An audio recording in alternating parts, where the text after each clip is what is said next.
Popularity in the United States, and soon women-only workspaces could be a feature of the British office. The movement is said to have taken off as more women start up their own businesses or take charge of firms in which they work. But should men start to worry about being eased out of the workplace, or is this perhaps just a new way of addressing a perceived gender imbalance in some companies? We're joined from Liverpool by Maggie O'Carroll, who's the chief executive of the women's organisation. It offers training and support for women in the UK. And in central London, we can speak to Martin Daubney, a columnist for Telegraph Men and the former editor of Loaded magazine. A very good morning to both of you. Maggie, can I start with you? How does it work up there? What does your organisation do? Well, effectively, we here at the Women's Organisation at 54 St James Street have a facility which houses enterprises that are both starting and growing.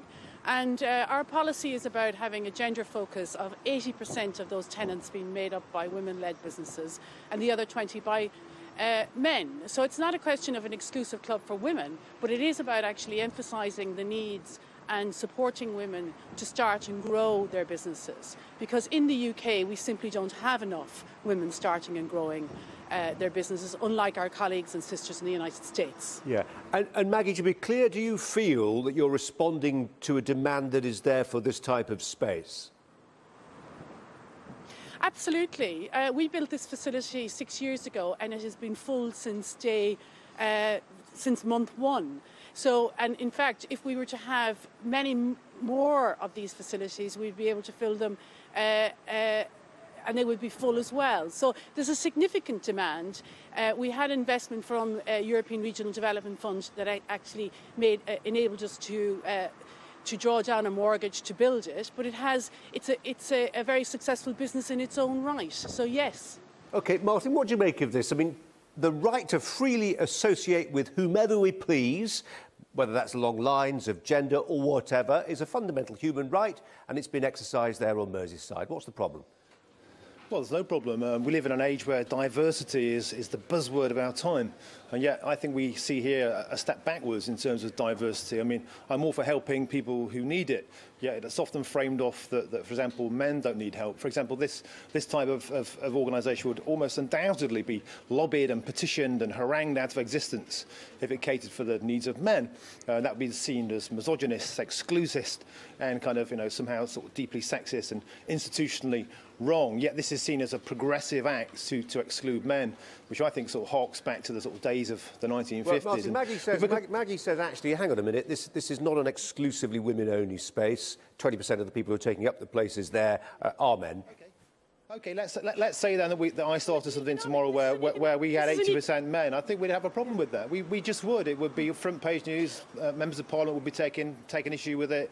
It would be seen as sexist. Yet, we don't have a problem with this, and I don't have a problem with this. But what I do have an issue with is when we try and get affirmative action for men and boys who need it. For example, we talk about men who run the country and men who run the FTSE 100, but we don't talk about men being 95% of the jail community. We don't talk about boys being the bottom of every educational level. We don't talk about men making 90% of the homeless. These people who genuinely need help, we're not allowed to get them help because it is seen as exclusive and sexist to help them. So on the one hand, I've got no problem with helping women. Why can't we help men as well?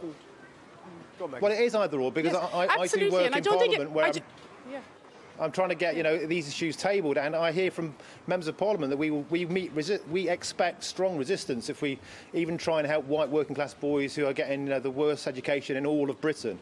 We're not allowed to help them because the equalities kind of initiative and the agenda has been completely sort of seized. We are digressing slightly, but Maggie, just to be clear, in terms of the ideology of the... Oh, go on, you make your point. I think the philosophy around this is based on equality. It's not a situation of excluding men. Obviously, Martin makes the point that men require support in a variety of ways, and we wouldn't suggest that that wasn't the case. What we're saying is there's an economic imperative here. We need, the UK PLC need more women to start and grow their own business. This is a mechanism that has successfully enabled them to do so. We actually have looked to the United States. They have successfully now created 47% of all businesses started in the United States are started by women.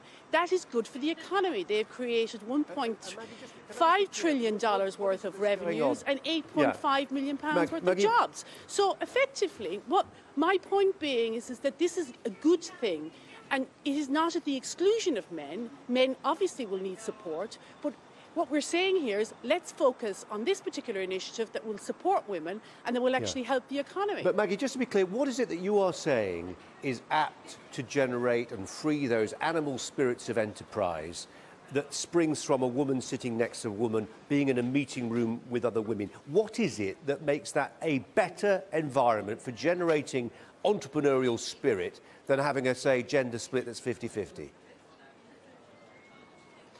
The fact of the matter is that what we have here is we've got a fantastic facility, which is an open facility, which is marketed to both men and women. What we're doing is that we're encouraging more women to start. We're also encouraging them to grow their businesses, and that is about actually working across networks, not just all female networks, but male networks. So this is a starter initiative and an early growth initiative. It is one that actually is innovative and works. So you haven't, so just it's to be, not I want to be about absolutely clear, Maggie. So you've no cap, you have no upper limit on the number of men who can come and use your facilities. So actually, if it turns out you've created an environment which actually men love, you would have absolutely no qualms about the fact that maybe a majority of your users turned out to be men. Well, what we're doing at the moment is in the UK at the moment, we simply don't have enough women in business. So fundamentally, until we actually address that imbalance, we need to actually focus on the women's agenda. And what I would say about the women and about the men, our male service users here, is that, yes, they do come, they actually do benefit from the service, and more importantly, they just love the space. So I think if it's good for women, it'll be good for men. OK, look, Martin, we're in danger of elevating this into some sort of ideological row, aren't we? I mean, on one level, what Maggie's done is she's just seen a gap in the market for something different. Her unique selling proposition to the many thousands of people who are looking to set up a business or get involved in something like that. It could be she's got a type of decor, lots of plants in the building, great access to motorways, whatever it is. It's just a different shtick. She's got a USP, that's all it is. Yeah, so if we view it as a business opportunity, then great business. But let's not dress this up as a kind of, gender equality issue. It excludes men. She was unable to answer the question there. There is an upper limit of 20%. She set that. All my experience of working around the world in places, progressive nations like Sweden, we win the equality battle together by inviting men into that dialogue, by empowering men, for example, to be full-time carers for children, to allow mums to go back to work. I've got 2 kids. My wife struggled there. I get all these issues. We don't do that by building walls and barriers to men being involved, and I think this scheme does that. I wouldn't want to work in a place that excluded, women. I want to work in a diverse workplace. That's what we should strive for. This, I think, is a step backwards. It isn't diverse. It excludes men. Maggie, should we see this? Oh, go on, Maggie. I disagree, Martin, on the basis of the fact that it clearly doesn't exclude men. But I think the important... No. What we do is that we set targets around supporting women, and that's because we simply just, as I've said previously, that we simply just don't have enough women in business in the UK. Again, it is an economic imperative and also an equality imperative. It is not at the exclusion of men. It is actually, this is about a model that will focus and enable more women to grow and develop their business. Because at the moment, there are more men running businesses than females. And that's indisputable. And fundamentally, that is problematic. Martin, just one final point. When you look at other examples of something along these lines, you've got Air India saying we're going to have rows of seats now just for women, you've got taxis just for women. They are responding to a perceived threat of harassment, sexual assault even for some women. There is sometimes a need to create a culture which have fewer men in it. Yeah, I think that this is the thin end of that kind of wedge where we are moving backwards, I believe, as a race. Now, the idea of segregated transport is something we should have left behind, in the 1940s. The idea of different seats on planes, to me, is totally abhorrent. Children there, blacks there, men there. It's horrible. It's a backward step.